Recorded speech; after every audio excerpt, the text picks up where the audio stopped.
ఎప్పటి నుంచో కూడా ఈ మీడియాల మీద సామాన్య జనానికి ఒక మంచి అభిప్రాయం అయితే లేదు. సామాన్య జనానికి అభిప్రాయం లేకపోయినా పర్లేదు, కానీ కనీసం ప్రజాస్వామ్యాన్ని కాపాడంలో వీళ్ళ పాత్ర అయినా సమర్థవంతంగా నిర్వర్తిస్తారేమో అని అనుకుంటే కొన్ని సంవత్సరాల నుంచి కూడా వీళ్ళ పాత్ర ఎప్పుడో మర్చిపోయారు. ఇక తాజాగా నిన్న మొన్న జరిగిన కొన్ని సంఘటనలు చూశాక అసలు మీడియా మీద రాజకీయ పార్టీలకు నమ్మకం లేదా, రాజకీయ పార్టీలకు మీడియాల మీద నమ్మకం లేదా, అసలు ఈ రెండూ కూడా ప్రజలను వంచిస్తున్నాయా, ప్రజలకు వాళ్ళ మీద నమ్మకం లేదో నిజంగానే అర్థం కావట్లేదు. ఎందుకు అంటే 100% ప్రజలకైతే వాళ్ళ మీద నమ్మకం లేదు. ఎందుకంటే నిస్వార్థంగా ఆలోచించగలిగేది ఒక సామాన్యుడే కాబట్టి సామాన్యుడు తన ఆక్రోశాన్ని, తన ఆక్రందనను బయట వెలిగించడానికి ఇప్పుడున్న ఒక ప్లాట్ఫామ్ సోషల్ మీడియానే కాబట్టి ఆ సోషల్ మీడియా వేదికగా వాళ్ళు పంచుకుంటున్న మెజారిటీ అభిప్రాయాలను మనం కనుక గమనించినట్లయితే వీళ్ళకి ఇప్పటి రాజకీయాల మీద కానీ లేకుంటే ఇప్పటి మీడియా మీద కానీ ఎంత ఏకభావం ఉంది అన్నది మన కళ్ళకు కనిపిస్తూనే ఉంటుంది. తాజాగా నిన్న వైఎస్ఆర్ కాంగ్రెస్ పార్టీ ఒక ఛానల్ని బహిష్కరిస్తున్నట్లు ఒక లెటర్ హెడ్ మీద ఒక ప్రకటన విడుదల చేయడం, అందుకు ఒక రోజు ముందే సాక్షి మీడియా అడిగిన ప్రశ్నలకు నేను సమాధానం చెప్పాలని సాక్షాత్తు ముఖ్యమంత్రి గారే మాట్లాడడం, అందుకు కొన్ని సంవత్సరాల ముందు నుంచి కూడా ఒక పార్టీకి అనుకూలంగా ఉన్న మీడియా తెలుగుదేశం పార్టీని చర్చలకు పిలవకపోవడం, తెలుగుదేశం పార్టీకి వంత పడుతున్న ఇంకొక మీడియా వైఎస్ఆర్ కాంగ్రెస్ పార్టీ వాళ్ళని చర్చలకు పిలవకపోవడం, అంటే వీళ్ళు సక్రమంగా అందరి అభిప్రాయాలను తీసుకోలేనప్పుడు and at the same time వీళ్ళను విమర్శించే వాళ్ళకు లేకపోతే వీళ్ళను ప్రశ్నించే వాళ్ళకు వీళ్ళు కనీసం సమాధానం కూడా చెప్పలేనప్పుడు ఒక ముఖ్యమంత్రిగా చంద్రబాబు నాయుడు గారు అనర్హులే, ఒక మీడియాగా వీళ్ళు కూడా అనర్హులే. ఎందుకు అనంటే ఇప్పుడు YSR Congress party for example ఒక టీవీ ఛానల్ను బహిష్కరించడం అంటే అది కూడా ఒక పార్టీ పరంగా నాకైతే సరైన నిర్ణయం అనిపిస్తలేదు.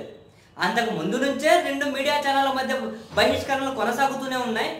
అండ్ ఆ బహిష్కరణలు కూడా ఎవరిని బహిష్కరించినా సరైన నిర్ణయం కాదు. ఎందుకు అనంటే మనకు అనుకూలంగా ఉన్న వాళ్ళతోటే ప్రచారం చేయించుకోవడానికి, లేదంటే మొన్న ముఖ్యమంత్రి గారు కూడా సాక్షి మీడియాకి నేను సమాధానం చెప్పను అంటున్నారు. అంటే ఆయన ప్రజాస్వామ్యానికి ముఖ్యమంత్రి అనుకుంటున్నారా, లేకపోతే ఉత్తర కొరియాలో కదా ప్రభుత్వమే ఒక పత్రిక నడుపుకుంటుంది, ప్రభుత్వమే ఒక టీవీ ఛానల్ నడుపుకుంటుంది.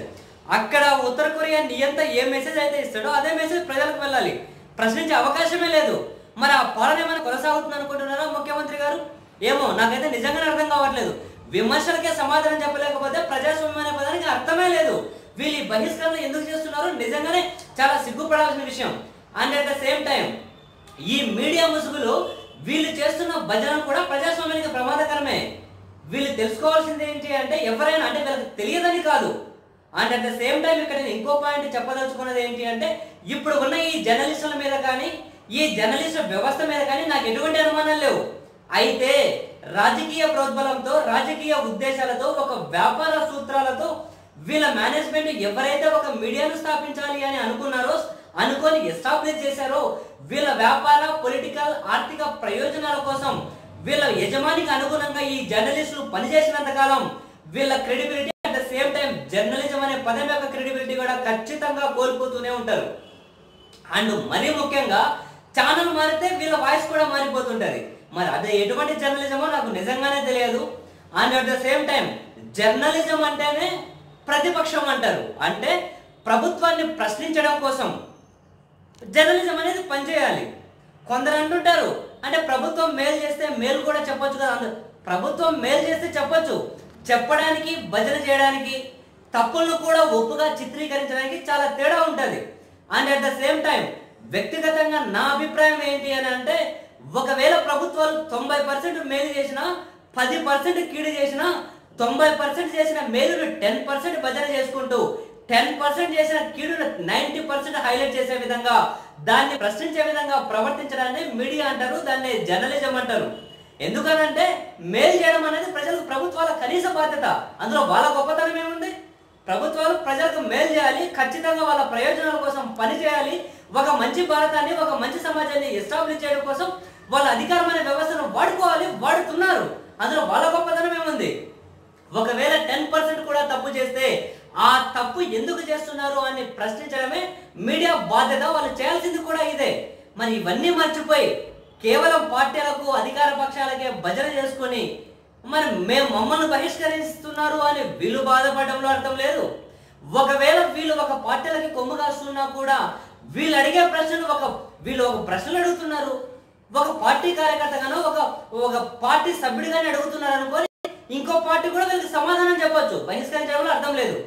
అండ్ చివరిగా నా డిమాండ్ ఏంటి అంటే, ఈ మీడియా ఛానళ్ళు ఏ పార్టీల వాళ్ళకి అనుకూలంగా పనిచేస్తున్నప్పుడు ఈ జర్నలిస్టులకి ఇళ్ల స్థలాలు ఎందుకు, ఇల్లు ఎందుకు, బెనిఫిట్స్ ఎందుకు, టికెట్స్లో రాయితీలు ఎందుకు? నేనైతే దీన్ని ఒప్పుకోవడలేను. ఇప్పుడు ఎందుకు అనంటే, ఈరోజు ఒక పార్టీ అధికారంలో ఉంది, వాళ్ళకి అనుకూలమైన జర్నలిస్టులు మెజారిటీ వాళ్ళకు వాళ్ళే ఇళ్ల స్థలాలు ఇచ్చుకొని వాళ్ళకే బెనిఫిట్స్ ప్రొవైడ్ చేసుకోవడం, రేపు ఇంకొక పార్టీ అధికారంలోకి వస్తే వాళ్ళకి అనుకూలమైన వాళ్ళకు వాళ్ళ ఇళ్ల స్థలాలు బెనిఫిట్స్ ఇచ్చుకోవడం. ఇదేంటిది? రాజకీయ పార్టీ కార్యకర్తలకు ఇచ్చుకున్నట్లు మీరు ఇచ్చుకుంటే మీ పార్టీ డబ్బులు ఇచ్చుకోండి, మా ప్రజల సొమ్ము ఎందుకు, మా ప్రజలు తీసుకున్న వాళ్ళకి ఇవ్వడం ఎందుకు?